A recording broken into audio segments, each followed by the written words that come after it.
الحمد لله الحمد لله مدى الدوام والشكر لله على الإنعام بنعمة الإيمان والإسلام والاقتداء بسيد الأنام ثم الصلاة مع سلام على خير الأيدي والأنام أشهد أن لا إله إلا الله وحده لا شريك له وأشهد أن محمدا عبده ورسوله لا نبي ولا رسول بعده اللهم صل وسلم وكرم وعظم على سيدنا محمد وعلى آله وصحابته ومن تبعهم بإحسان إلى يوم المعاد أما بعد فيا عباد الله أوصيكم ونفسي بتقوى الله حق تقاته كما قال تعالى في القرآن الكريم يا أيها الذين آمنوا اتقوا الله حق تقاته ولا تموتن إلا وأنتم مسلمون صدق الله العظيم. Hadirin jamaah salat Jum'ah rahimakumullah. Hari ini kita berada di hari mulia, hari Jumat, di hari-hari yang mulia, yaitu 10 awal Dzulhijjah, di bulan yang mulia, yaitu bulan Dzulhijjah, salah satu Ashhurul Hurum, 4 bulan yang dimuliakan oleh Allah Subhanahu wa Ta'ala. Dari 354 hari atau 355 hari berdasarkan perhitungan kalender Hijriah dalam 1 tahun, ada 310 hari yang mulia. Para salafun sholih dahulu, ulama-ulama kita itu sangat mengagungkan 310 hari ini. 10 hari, 310 hari itu yang pertama al-ashrul uwalu min Dzulhijjah, yaitu 10 pertama bulan Dzulhijjah. Yang kedua al-ashrul awakhir min Ramadan, yaitu 10 terakhir bulan Ramadan.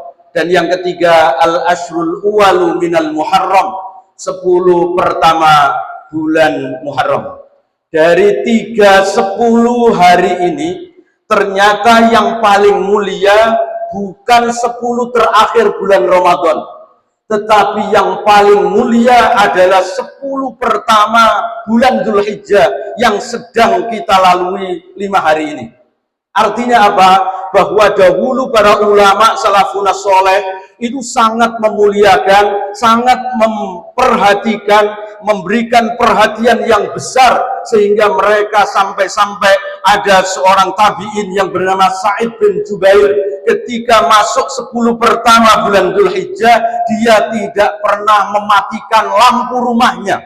Yang ini memberikan isyarat bahwa dia tidak pernah tidur malam harinya, karena malam hari dipakai untuk beribadah dalam rangka mengagungkan dan memuliakan 10 pertama bulan Dzulhijjah. Hadirin rahimakumullah. Namun kenyataan sekarang, ya, khususnya kita umat Islam di Indonesia, sangat jarang orang yang kemudian menghidupkan 10 pertama bulan Dzulhijjah. Kalau 10 terakhir bulan Ramadan mungkin banyak marak, di beberapa tempat orang melaksanakan qiyamul lail dan seterusnya, tetapi di 10 pertama bulan Dzulhijjah nyaris tidak ada perubahan di waktu dengan waktu yang lain, padahal ini adalah waktu terbaik sepanjang tahun, 10 pertama bulan Dzulhijjah. Bahkan kelebihannya mengalahkan 10 terakhir bulan Ramadan. Memang ada ulama yang menyatakan bahwa 10 malam terakhir bulan Ramadan lebih mulia karena ada Lailatul Qadar, tetapi siang harinya bukan malam harinya, siang harinya 10 terakhir bulan Ramadan itu kalah oleh 10 pertama bulan Dzulhijjah.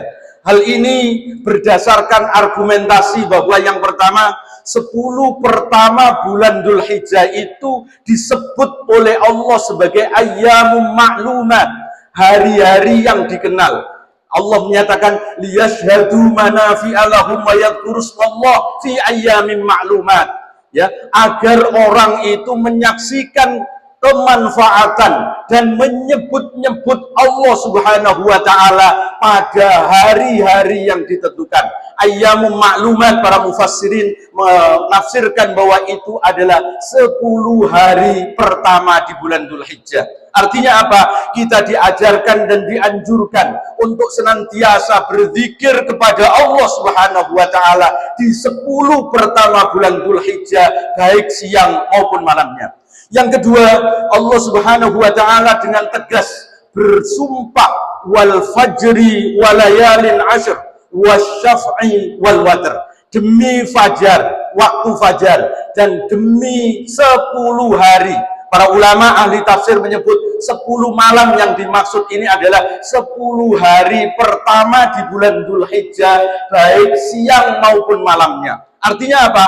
Sesuatu yang dipakai oleh Allah untuk bersumpah itu pasti menandakan bahwa sesuatu itu sangat penting, sesuatu itu luar biasa, sesuatu itu istimewa. Wal fajri, demi waktu subuh. Kita tahu bahwa di antara 5 sholat itu yang paling utama, yang paling penting adalah sholat subuh. Itu sholat yang paling utama. Karenanya maka Allah bersumpah dengan wal fajri.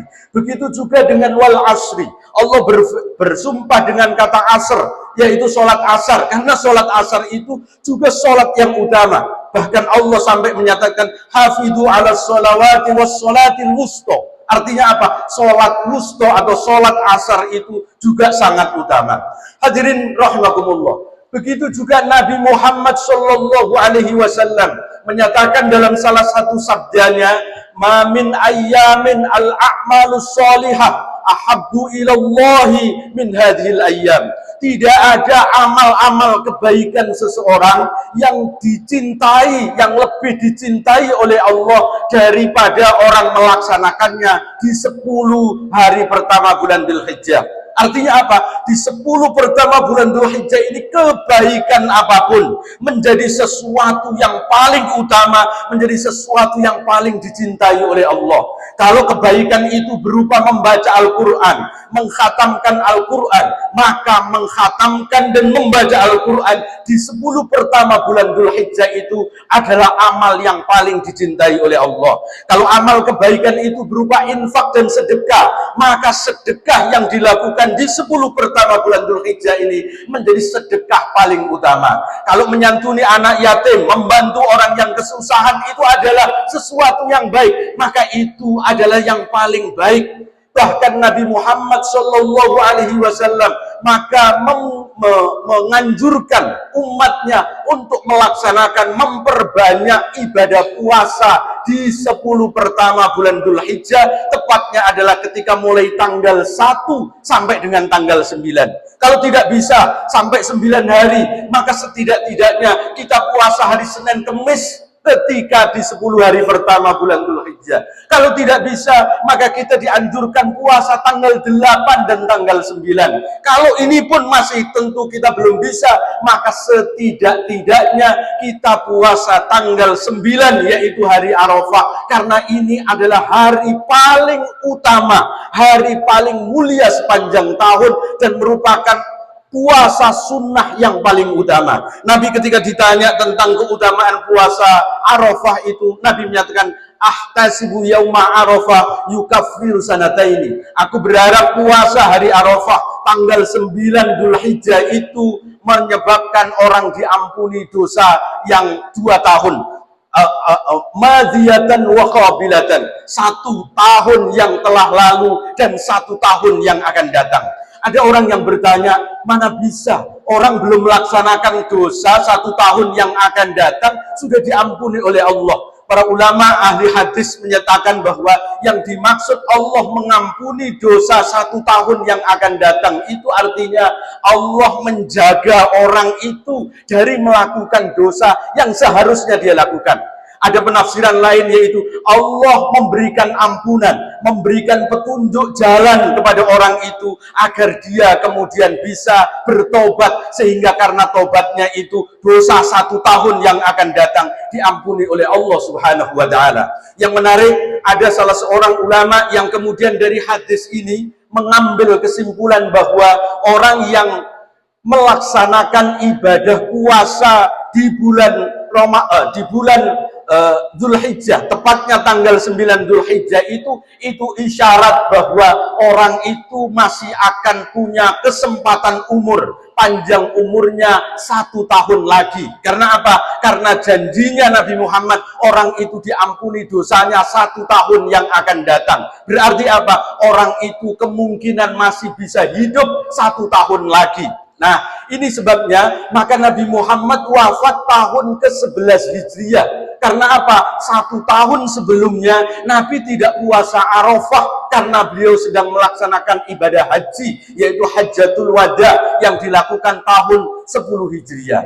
Hadirin rahimakumullah. Nah, di antara amal kebaikan yang diajarkan dan dianjurkan untuk kita lakukan di 10 pertama bulan Dzulhijjah selain melakukan puasa adalah kita dianjurkan untuk melaksanakan ibadah haji. Tentu ibadah haji tidak bisa diterima kalau tidak dilaksanakan di bulan Dzulhijjah, karena ibadah haji ini sesuatu istimewa. Kalau kita sholat, kita zakat, kita puasa, kita syahadat, baca Quran, infak, sedekah, bisa dilakukan di mana saja. Kita melakukan apapun kebaikan tadi itu dilakukan di sembarang tempat bisa. Tapi ibadah haji tidak bisa dilakukan kecuali harus di bulan haji, bulan Dzulhijjah, dan harus datang ke kota Mekah, harus mengunjungi Ka'bah. Tidak bisa dilakukan di sembarang tempat. Nah, karena itu maka ibadah haji ini ibadah istimewa. Bahkan Nabi Muhammad SAW mendoakan istimewa bagi orang yang haji. Allahumma firlil haj waliman istaghfara lahul haj. Ya Allah, ampunilah orang yang melaksanakan ibadah haji dan ampuni pula orang yang dimintakan ampun oleh orang yang berhaji. Artinya apa? Derajat kemuliaannya itu tidak hanya untuk pribadi orang yang berhaji, tetapi juga untuk orang yang didoakan oleh orang yang pergi haji itu. Nah, ibadah haji ini ya, kalau kita hari ini tidak bisa melaksanakannya untuk melaksanakan ibadah haji, maka Nabi mengajarkan dan menganjurkan kita untuk melakukan amal-amal yang mempunyai pahala seperti pahalanya ibadah haji.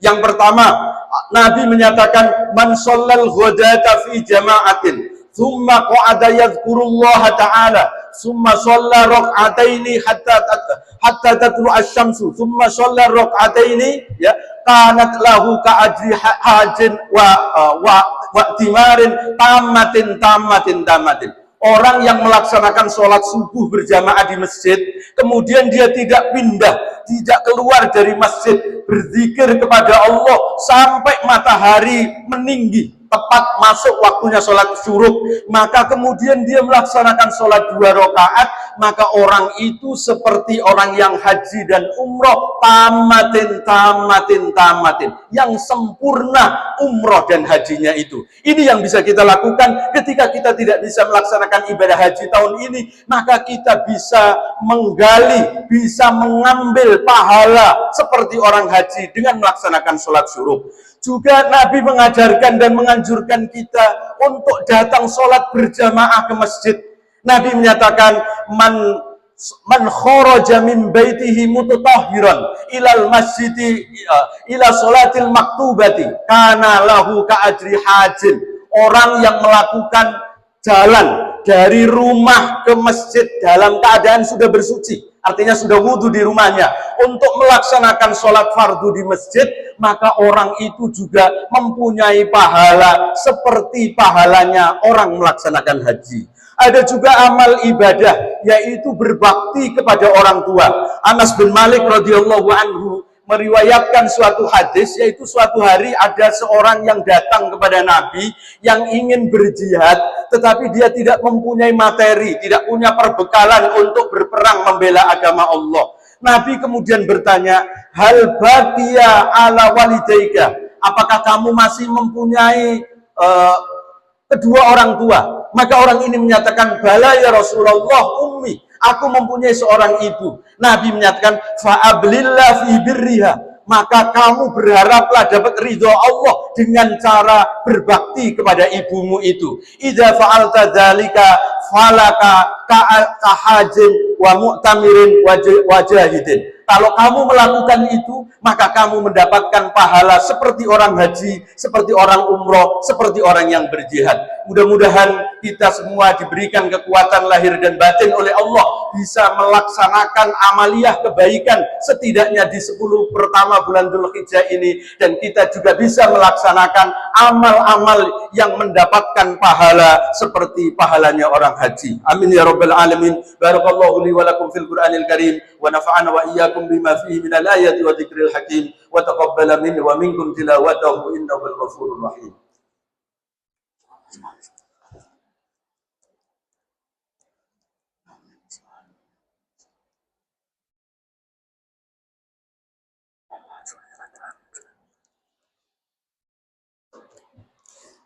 الحمد لله نحمده ونستعينه ونستغفره ونعوذ بالله من شرور أنفسنا ومن سيئات أعمالنا.